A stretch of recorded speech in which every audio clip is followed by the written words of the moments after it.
Contact extraterrestre avec la planète Koldas. Vidéo exposant en résumé le contact extraterrestre avec Koldas, dont le contenu complet est à retrouver dans un article écrit du site contactstellaire.fr. Edward White, surnommé Edwin, travaillait comme employé depuis l'âge de 16 ans dans une usine de radio, près de Durban en Afrique du Sud. Un nouvel employé qui s'est lié d'amitié avec lui, s'est révélé être un extraterrestre de la planète Koldas. Il était appelé George sur Terre, son nom koldasien est Valdar.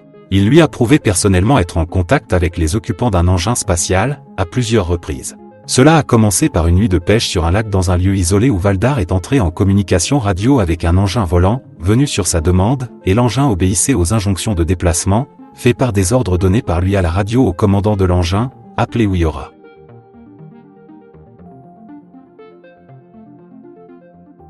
Au bout de 2 ans, Valdar est reparti dans un engin spatial sous les yeux de Edwin, qu'il a vu monter dedans après avoir passé une combinaison, dans un lieu isolé. Des échanges très nombreux eurent lieu sur la vie dans son monde, durant cette période. Mais avant de partir, Valdar a donné à Edwin une radio modifiée pour permettre la continuation du contact. Ce contact des Koldasiens via Valdar, avec Wiora, ou d'autres, a continué par radio pendant des dizaines d'années avec Edwin, et des rencontres physiques répétées ont eu lieu parfois sur Terre, dans des lieux convenus. Des photos d'engins volants seront prises et des témoins multiples se comptent sur des années. Des centaines d'heures d'enregistrement audio des réceptions radio existent. Puis une communication télépathique s'est établie après des années, remplaçant complètement la radio modifiée qui a été saisie par des autorités locales ultérieurement.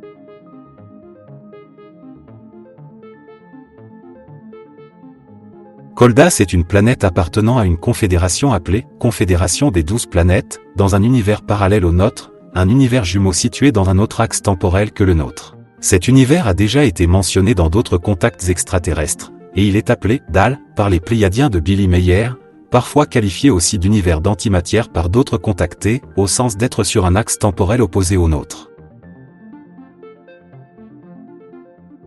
La planète mère de leur fédération, appelée Grandor, est spirituellement et technologiquement très avancée. Il y a longtemps Grandor a amené Koldas, initialement primitif, au niveau d'une civilisation avancée elle aussi. Eux-mêmes sont en train de faire pareil avec Pyrrhol, un monde pas plus avancé que la Terre, appartenant à leur univers, qui a répondu favorablement. Ils auraient voulu faire pareil avec la Terre, mais il n'y a pas de réaction positive des dirigeants, qui savent qu'ils sont là et les connaissent, mais ne veulent établir aucun lien officiel.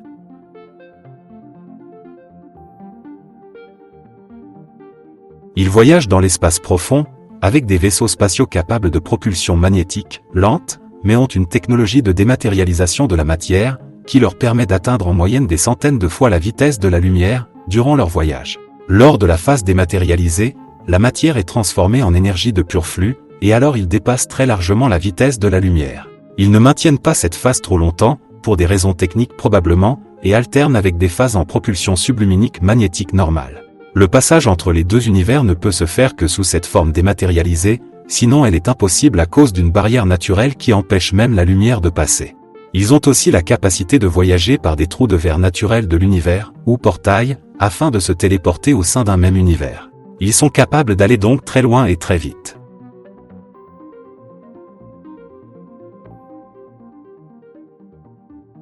Chaque planète a sa propre gravité et son propre champ magnétique. Selon eux, dans l'espace, il n'y a pratiquement pas de gravité, seulement une force magnétique. Le champ de force magnétique de la Terre est invisible. Mais si on pouvait le voir, il ressemblerait à une forme sphérique, qui est tirée vers une longue queue étroite par le vent solaire venant de notre Soleil. Il y a des courants dans les champs magnétiques, qui vont du pôle nord vers le pôle sud. Ces courants, ou lignes de force, sont larges et font le tour de la planète d'un pôle à l'autre.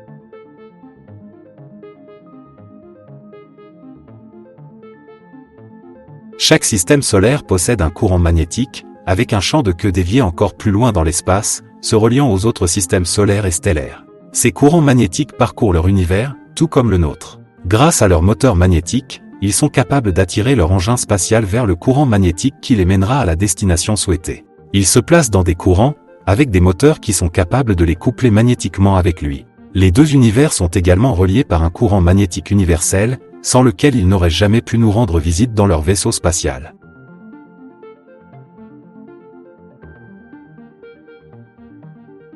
Les Koldasiens ont appelé base Q les groupes de contact établis sur Terre autour d'une personne contactée. Toutes les informations relatées par ce contacté Edwin ne concernent qu'une des plus de 300 bases Q maintenues à la surface de notre planète par les Koldasiens dans les années 1960. En plus de cela, il y avait 5 bases A considérablement plus équipées, ayant au moins un vaisseau spatial assigné et plusieurs personnes. Les Koldasiens disent avoir découvert la Terre quand elle était primitive, alors qu'ils exploraient notre univers. Ils ont suivi les lois universelles de non-ingérence concernant des races jeunes en développement. Ils connaissent 4 univers différents, dont le leur et le nôtre, et pensent qu'il en existe 12. Des maîtres avancés d'un autre univers que le nôtre et le leur, sont venus aider les Terriens en apportant une colonisation civilisatrice pour créer l'Atlantide. L'indépendance humaine après mûrissement de l'Atlantide, puis son écroulement et l'évolution terrienne qui a suivi, sont décrits par les Koldasiens avec du détail non relaté ici.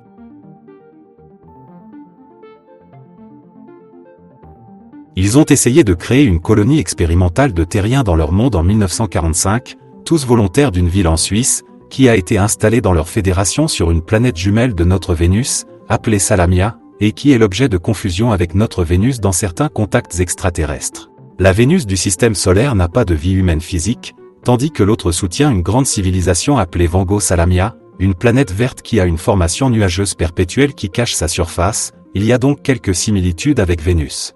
Mais au bout d'un an, la majorité de ces personnes ont dû être renvoyées dans leur région d'origine. Ce fut une amère déception pour la Fédération, qui s'attendait à obtenir d'énormes résultats pour les premières évacuations à grande échelle de la Terre. De toute évidence, les Suisses ne pouvaient pas s'adapter au mode de vie des habitants de la Fédération sur Salamia. Ce n'est pas qu'ils ne pouvaient pas se comprendre, mais les conditions de vie étaient trop différentes. Les habitants de la Fédération nous ressemblent suffisamment pour nous comprendre, mais nous sommes à un tout autre niveau de l'échelle de l'évolution et ne pouvons donc pas vivre ensemble. Quelques Suisses ont choisi d'y rester, et ils ont maintenant un petit village où ils perpétuent leur tradition suisse et leur langue d'origine. Wiora a déclaré, suite à son échec avec les Suisses et à d'autres déceptions, Salamia a retiré toutes ses bases de la Terre. Quel dommage! Ils ont continué à venir dans ces bases, mais Salamia sent maintenant que cela ne vaut plus la peine. Personnellement, je ne ressens pas la même chose.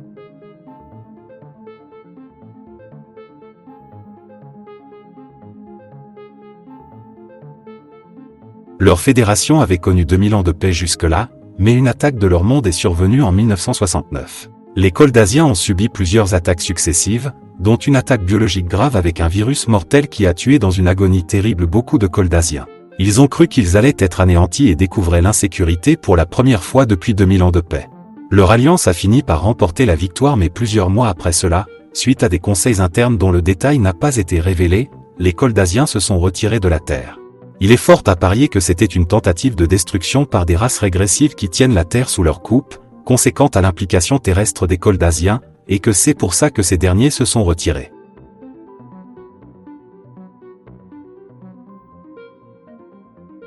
Ils croient qu'il existe un être suprême, généralement appelé le divin.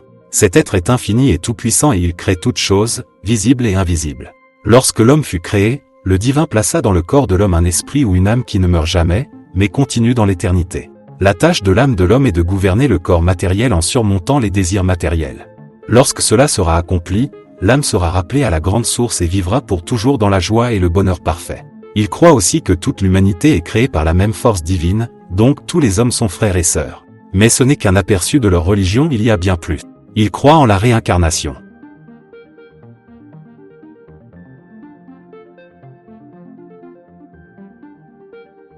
Ils célèbrent le divin cosmique, et désirent partager avec nous leur amour et leur amitié. Leurs ordinateurs sont même capables de tracer l'histoire passée d'une âme dans leur monde. Les Koldasiens ont révélé à Edwin que lui, sa femme et la plupart de leurs contactés sur Terre, sont enregistrés par leur méga-ordinateur central comme étant des âmes incarnées sur Terre, qui ont eu des vies passées dans leur confédération. Ce sont donc ce qu'on appelle aujourd'hui des Starseeds.